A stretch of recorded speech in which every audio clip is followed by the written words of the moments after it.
And water, they say, is life. But looking at our water bodies in this country, can we say that our water that we see or its state is still life? They are getting dirtier.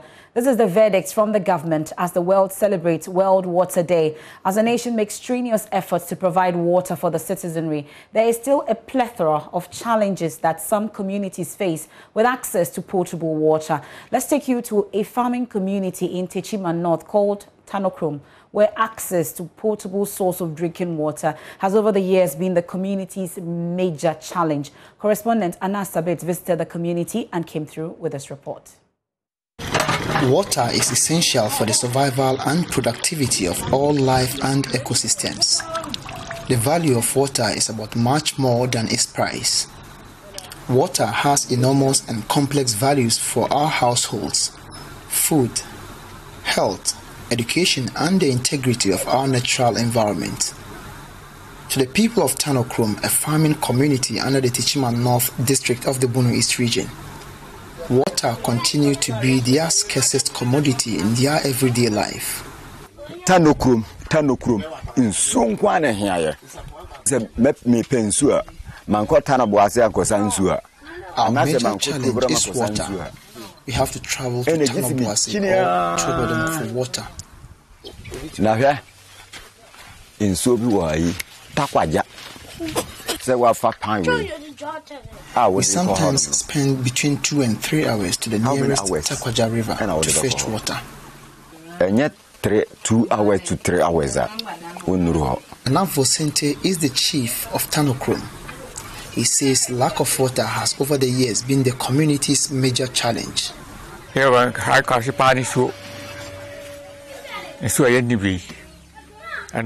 major challenge is water. How can you live without water?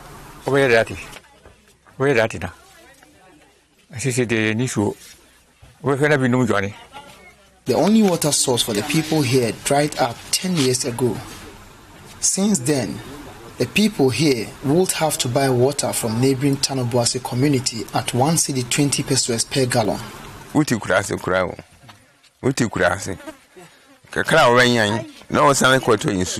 end up spending the little we get in this village buying water. 12. This jerrycan here is 1 cedi 20 pesos, and the barrel is 12 cedis. 12. The situation, according to the people here, negatively affects their farming and economic activities. Because we are youth now, person call anymore. I was saying, oh, yeah, now you're farming, and now you're running. I used to rear pigs, but I stopped due to the absence of water. It is, and so some there, a higher our education, food, and almost everything. I just say, oh, yeah, Nippon, we are some in some day high. Esther is a caterer at the Tanoboase Basic School. She says there are days people here do not eat from the school feeding program due to the absence of water. Sometimes school kids, when we don't have access to a tricycle, we don't cook and they don't get water to drink too. Bathing daily, according to health authorities, help remove toxins, reduces stress, improves blood circulation, amongst others. However, the people here, including school-going kids, sometimes stay days without taking a bath due to the absence of water. It's only hornity. Yeah, 2 days, and yes, I sometimes go 2 days without a shower. The 2 days,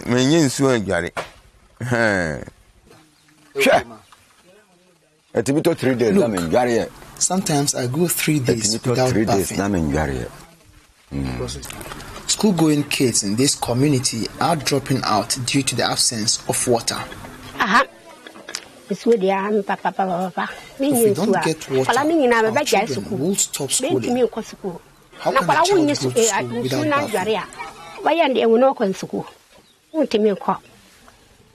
With the Sustainable Development Goal 6 focusing on the availability of clean water and sanitation for all, and as the world marks the World Water Day, The people here have one simple plea to authorities. All we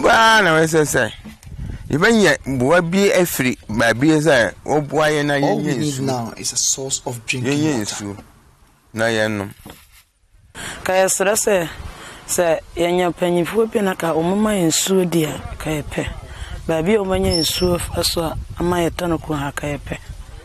Reporting for JoyNews, Anas Sabit, Tanokrom. That's a situation in Tanokrom. But Minister for Water and Sanitation, Cecilia Abinadapa, warns that water bodies in Ghana are still under serious threat of pollution due to the continued activities of illegal mining in Ghana. At a press conference organized by the ministry to commemorate World Water Day, Cecilia Abinadapa explained that although the proportion of rivers with quality water had increased from 39% in 2016 to 57.8% in 2019, it saw a 1.2% decline by the end of 2020. According to her, this resulted in partial and complete non-operation of some water intake facilities in Ghana. Sadly, our water ecosystems are not in a healthy state as we would like to have them. In our beloved country, it is common knowledge, that illegal mining, galamsey, in particular, has affected the quality of water bodies, especially within the southwestern river system, which includes the Tano, Bear, and Cobra River basins, as well as the Pra Basin and its Ofin and Brim tributaries. Ghana Water has had on one or two occasions to close down the system in some areas because of the activities of these evil galamseyers. The proportion of rivers with fairly good ambient water quality or better at the end of 2016 was 39%. The proportion increased to 53% at the end of 2018, which was attributed mainly to the fight against illegal mining. The proportion further improved to 57.8% in 2019, but reversed to 56.6% at the end of 2020. The result is that the water intake facilities are partially or completely non-operational, which is a major public health and economic concern. And it's World Water Day, and I have a special gift in the studio for you today. The Executive Director of the Water Resources Commission, Mr. Ben Ampoma, is my guest this afternoon on The Pulse. Thank you very much and welcome to The Pulse. Happy World Water Day. Many, many happy returns. Okay, so great.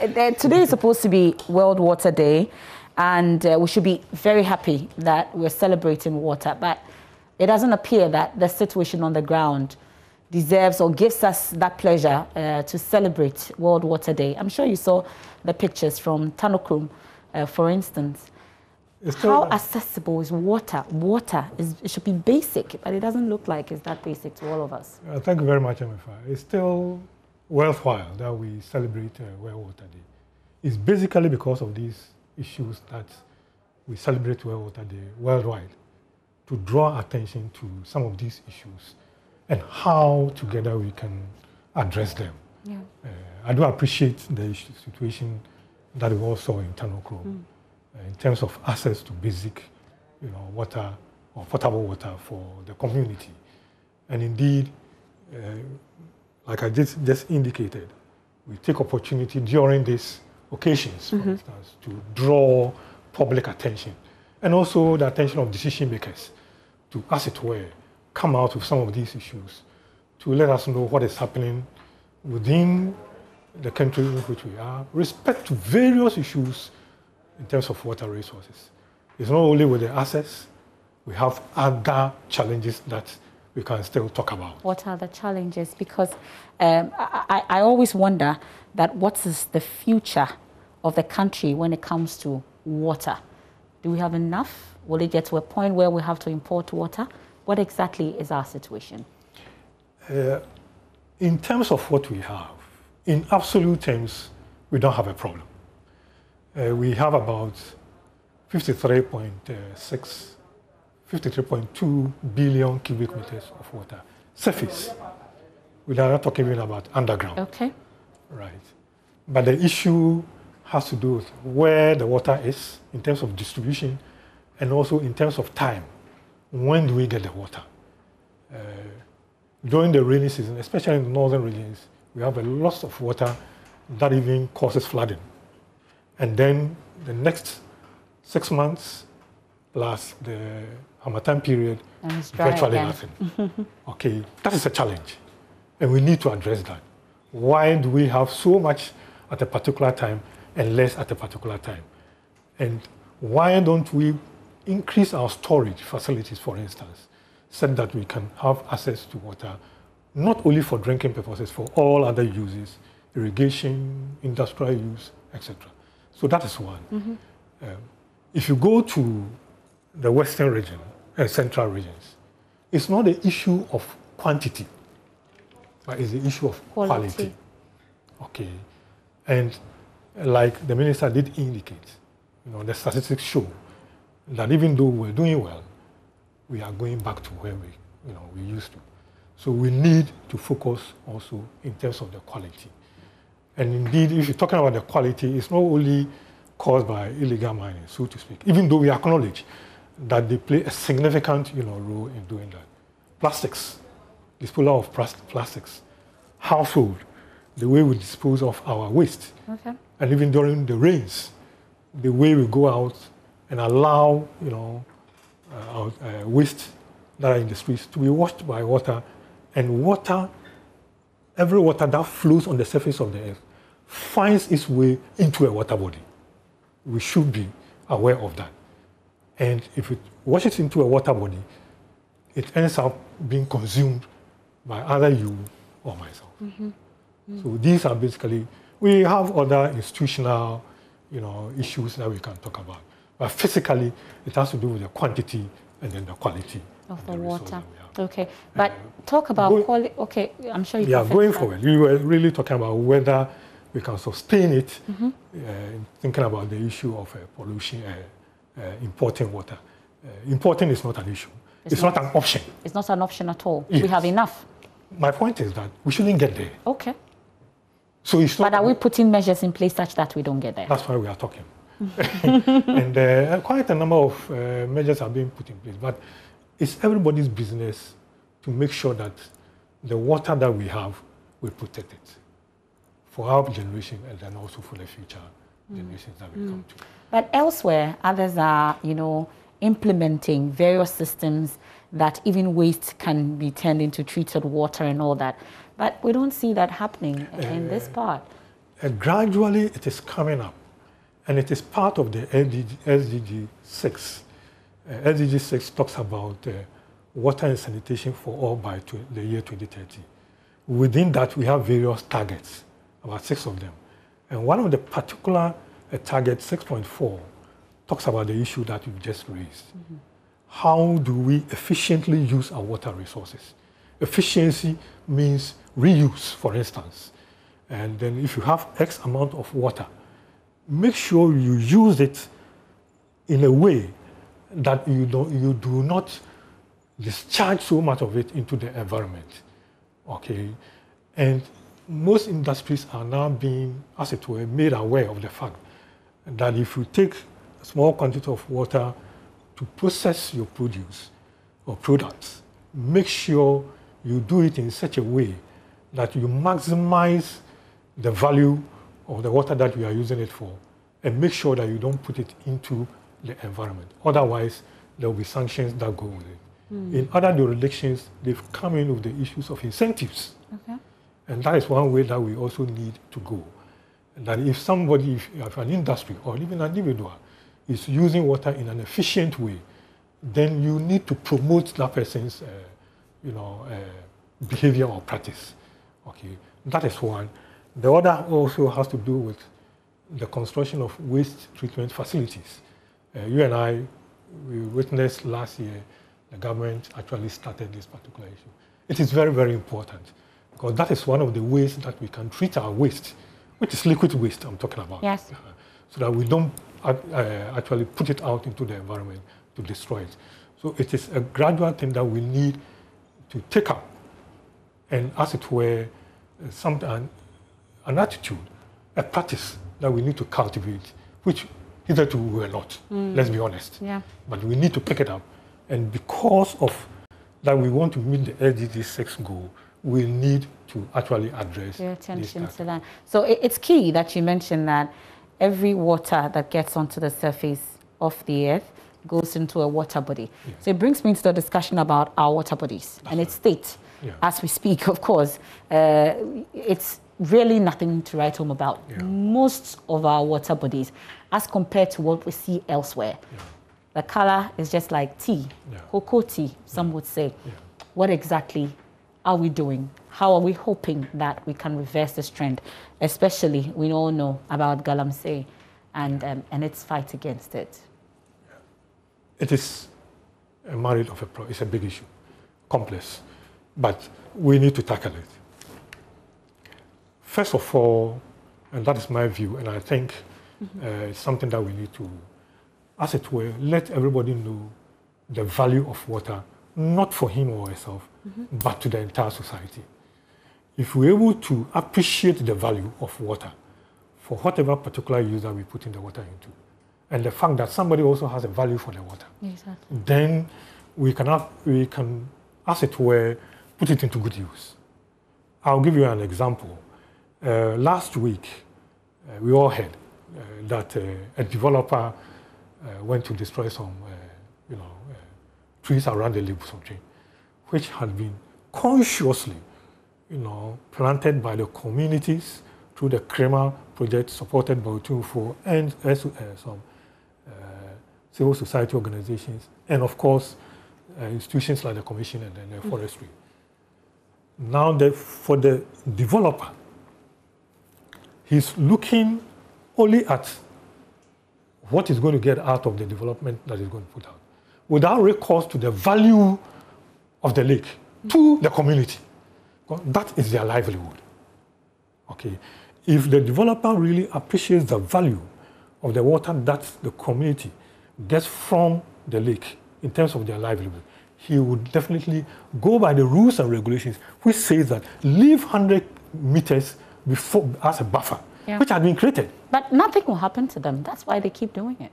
Of course, in this particular case, he has been sanctioned. He has been sanctioned? Yes. And he's been What's the sanction? He's been asked to plant the trees, double. Okay. And nurse it for the next 5 years. Oh, great. Yes. And who is ensuring that that is done? The District Assembly, the regulators of which the community is also part, and then, of course, the traditional authorities, in this case, the Otunfo. Okay, great. So we're hoping that something will be done about it. So the point I'm making is that we all need to take it up. And here, this is a typical example of institutions and individuals taking it as a concern. If we begin to do that, gradually we'll get somewhere, right? But what can you say? That is one way. Yeah, but what can you say about the status? At least you have a better appreciation of all our water bodies. I can tell you under your outfit. Yes. What is really our state in terms of our water bodies in the country? I won't talk about the quantity. I won't talk about the quantity because I've talked about the issue about quality. The quality. If you, and I would also disaggregate them so that we have a fair view as to what we have. Great. We have 3 river systems. The Volta, which takes 70% of our water resources. Okay. Then we have the Southwestern system, which takes 22%. Okay. Then we have the coastal system, which takes 8%. Okay. The Volta, the quality is fairly good. What's the percentage in terms of the quality? Have you put a figure to it? I cannot give you the figure, but generally the water is fairly good. Okay, Right, fairly good. Fairly good means that on the scale that we have, it's between 50 to 80%. Okay. Right, fairly good. Okay, so that is that with the water.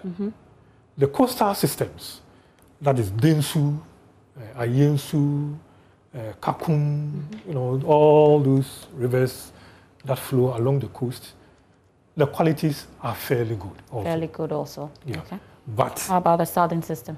But some of them are beginning to have quality problems. How come? From February, we've been doing monitoring. We're doing monitoring February. The indications are that some of them are beginning to have quality issues. But we need to interrogate and see the reasons why that is so. So that's how come I cannot give a figure on the coastal. But generally, the coastal systems are. Is it also activities of illegal mining? That's what we want. Exactly? That's what we want to interrogate and see what the problem is. Okay. But the issue has to do with the 22%. Which is the southern system. Exactly. The southern system has to do with the PRA. And the PRA, Brim is a tributary of the PRA. Ofin is also a tributary of the PRA. Okay. Then we have Ankobra. Okay. And then we have Tano. And then the Bia, which we share with Côte d'Ivoire. It's a Transvandu River. Okay. So the problem we are talking here has to do not only with Ghana, but also with Côte d'Ivoire. Okay. And this is where we have the gold-bearing, regions, and that is where the quality is not good. Okay. It has deteriorated, especially from the latter part of 2018 coming down to 2020. And the quality has deteriorated. And indeed, you cannot really stick out your neck to point to any of these water bodies as saying being fairly good. Okay. All of them are of poor water quality. Poor. So for the southern system, you can say that it's poor. It's poor. But whereas the Volta fairly good, coastal systems also fairly good, but we are investigating because we are seeing some signs of it not being that good. Exactly. But the southern system is the issue. At some point, we're told that they were clearing up. It was becoming okay. Yeah, it was. Because we were winning the fight against Galamsey. But you tell me that between 2018 and 2020. So what's the status now? What I'm saying is that for the latter part of 2019, coming down to 2020, that's where we had a problem. That's where you had a problem. But as we speak, what's the situation? That's what I'm telling you. Okay. That it's still poor. Yeah, it's still poor. It's still poor. But we're told that we're winning the fight against Galamsey. That's what. Is it not reflecting in our water? If you look at from 2017 to 2019, especially 2018, that's when we were winning the war. Okay. Okay. And that is where it's, if you look at the figures the minister gave, it was from 39% in total from 2006, and it shot up to 53, and then went up to 58. Okay, and then now declining. Okay. Okay. So it is actually from the latter part of 2018 coming down to 2019, and then from 2020. That's where we began to experience. That's serious. We are in 2021. Yes. I don't know if there's been another assessment. That's what I'm doing. That we are doing. We are doing that the assessment. So you're doing for both the coastal and the southern system. We do for the entire country. Okay. We do for the entire country. So beginning April thereabout, we would have done all the analysis, and then we can tell the story better. Okay. We can still tell the story anyway. Yeah, but on a day like this, we should be getting good news that at least when it comes to our major source of water as a country, we can say that we're doing well. But from the analysis that you've given me, at least three main, water sources that you've talked about, the Volta, the South, and the coastal system, 2 out of the 3, you don't have a good report about it. 70%, the Volta is 70%. Of course, the Volta is 70%. The 2 combined will not give you the 70%. But at least I normally don't want to use that as a basis to say that because of that the situation is, because even the 22% is still significant. It's still significant. And it also, as it were, serves a sizable percentage of our population. And for that matter, we should be concerned. So that is what it is. But is there hope, you would say? If you look at what was done from 2017 to 2018, clearly there's hope. You get the point I'm making? I get it. I get it. So we need to now sit down and, as it were, take stock of what went wrong, what was done, which was very good. What can we do to, as it were, change the dynamics to ensure that we even do better than what we did. From where you sit within that period, 2017, 2018, what we did that turned the fortunes around a bit in terms of clearing up of the water and the quality improving. Indeed, yeah. But you can't say same for 2020 all the way to 2021, even though we are still, going to do that assessment, even though we are still going to work on that. Yeah. Is there hope? What exactly did we do back then and what we can do now? What we did has to do with the fact that there was this general ban on illegal mining, and also the fact that... But the ban is still in force. No, I thought it was... there was a review. There was a review. Yeah, but so, largely it's still... And then largely also, the activities of the Vanguard is not as vibrant as it used to be. The police have taken over. It was not as it used to be initially. And then also, I should also think that generally the focus on the public education, as it were, has gone down a little bit, in my view. Okay. That we need to step it up also. And also make sure that the communities within themselves are much targeted, because whichever way we look at it, they are the most affected by these activities. If they tend also to appreciate the fact that the water is their, property, so to speak, and that they need to preserve it for their own particular good. It doesn't make sense, with all due respect, to give out the resource that we have, and then you go and buy sachet water, for instance. If you look at it in terms of economics, it doesn't really make sense. So what you have, you protect and use it for all that we have. So the communities also need to be actually brought on board and make them key stakeholders in terms of trying to drive this particular. Okay, but as a country, do you think that we're taking water as seriously as we ought to? For me, to a large extent, water should be categorized as a mineral as well, considering its importance. But do you think we attach so much importance to water? If you look at the Constitution, it gives water the same importance as minerals. And for that matter, it belongs to the state. It's been classified as such. So legally, yes, that importance is there. But however, when we come to practical issues, like I said, and of course the theme for today really brings down the point that you made. How do we value water? Yeah. How important it is to us?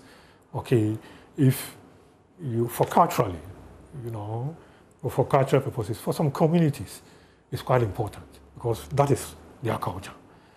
If you go to other places also, for schools, for instance, it's for health, it's for dignity, if you even talk about sanitation, economic-wise, food security. Okay, without it, what do we do? Energy production, for instance, it's all there. So if we look at all that and we begin to appreciate what we get out of it, then its importance will come out. And ultimately, water is life. Yes. So if you think water is not important, then it means you don't have life. Interesting. But are we paying the right price for water as a country such that we value it as much as we ought to? Are you talking about the economic price or economic price, intrinsic value? Intrinsic value, the economic price, everything that has to do with water and its payment. Well, in terms of its payment, it has to do with that is pure. Exactly. So I wouldn't want to, actually go there. But the point is that a lot of resources go into it in terms of investment. Bringing water to the homes takes a lot of investment. Treating it takes a lot of investment, especially even the way we're treating it now. We need to put in a lot of chemicals, and all that translates into a lot of resources. So we should be mindful of that, and that government is putting in, and even CSOs are also doing quite a lot in terms of driving the investment into the water that we bring to our homes. So we need to appreciate the financial resources that we put into it. And we should not also forget the fact that population is also increasing. Yeah. And as population increases, the demand for water also keeps is high. So at any particular point in time, if we really want to make sure that water is made available to everybody, the resources also has to be there. And government has a responsibility to do that. And that is not easy, so to speak. Okay. But as we commemorate this day, whilst we try to wrap up this conversation, what should every Ghanaian watching and listening to us now take home with them in terms of commemorating this day, the value of water, and everything from where you sit? From where I sit, water should be everybody's business. We should be concerned about the protection, the conservation, and the use of water. Because the water resources that we have now is not only for our generation, especially so it is for those who are yet unborn. So we should be mindful of our activities and practices towards the resource that God has graciously given to us for free. And that we shouldn't compromise it and make sure that we account for it in terms of our future generation. Okay. But earlier, at least when we were growing up in school, for instance, it was part of activities, it's part of club for you to protect the water bodies, you know, planting trees and all. Is it still the same? Now... Is it being inculcated in our children? Yes, to a large extent nowadays, beginning to form what you call what you mentioned, water clubs. Water club? Do we have water clubs now? Yes, they do. Okay. But it's not as many as one would want. We need to encourage that. And then also, what we're doing is that we're involving them in the monitoring. They do monitor with toolkits, simple toolkits. And they, within every 3 months, they do it. And then they compare the results. And sometimes they confess that the quality is improving. Then we say, check the reasons why it's deteriorating and educate your parents and siblings as such. Super. Well, we're grateful, Mr. Ampoma. I'm really enjoying the conversation. He's the Executive Secretary of the Water Resources Commission, and we've been commemorating World Water Day. Thank you so much, Mr. Ampoma. And it's time for you to place more value on water. Water is life.